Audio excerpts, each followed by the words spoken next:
బాజీ గారికి, అంకమరావు గారికి, ఏబిఎన్ వీక్షకులకి నమస్కారాలు తెలియజేసుకుంటూ, ఈ ఏదైతే ప్రకృతి వైపరీత్యాలు జరుగుతూ ఉంటాయో,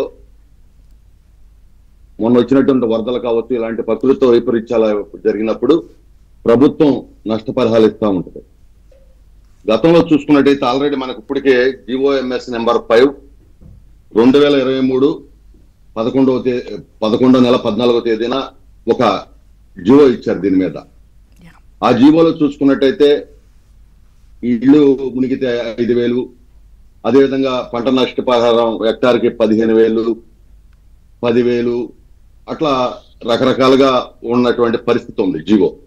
కానీ ఈ రోజున చంద్రబాబు నాయుడు గారు ఏదైతే కృష్ణానదికి వచ్చినటువంటి వరదలకు మనమందరం కూడా చూసాం, ప్రపంచం చూసింది.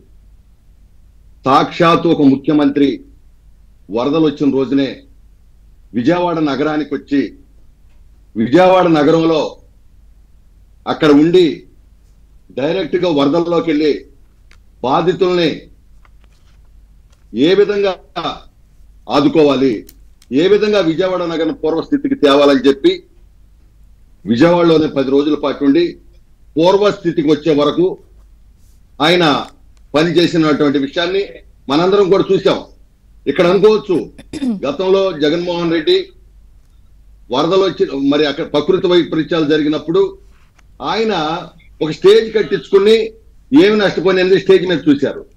ఈ మాట మరి ఆయన 74 సంవత్సరాల వయసులో ఏ విధంగా కష్టపడ్డారు, ఏ విధంగా 10 రోజులు, ఎందుకంటే ఒక ముఖ్యమంత్రి సాక్షాత్తు అక్కడ ఉండేపాటికి అధికారులు కావచ్చు, స్వచ్ఛంద సంస్థలు కావచ్చు, రాజకీయ నాయకులు కావచ్చు, ప్రతి వార్డుకు కూడా ఒక మంత్రిని పెట్టి, ఒక శాసనసభ్యుడిని పెట్టి 10 రోజుల పాటు ఎవరిని కూడా కదలనివ్వకుండా మళ్ళీ విజయవాడ నగరాన్ని పూర్వస్థితి వచ్చే వరకు కూడా ఆయన పనిచేసిన విధానాన్ని మనం చూసాం.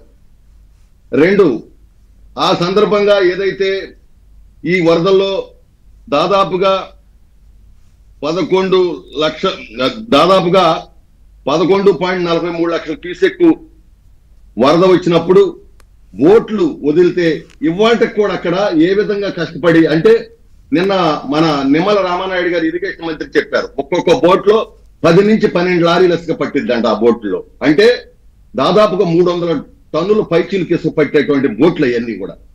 మరి వాటిని వదలటం వల్ల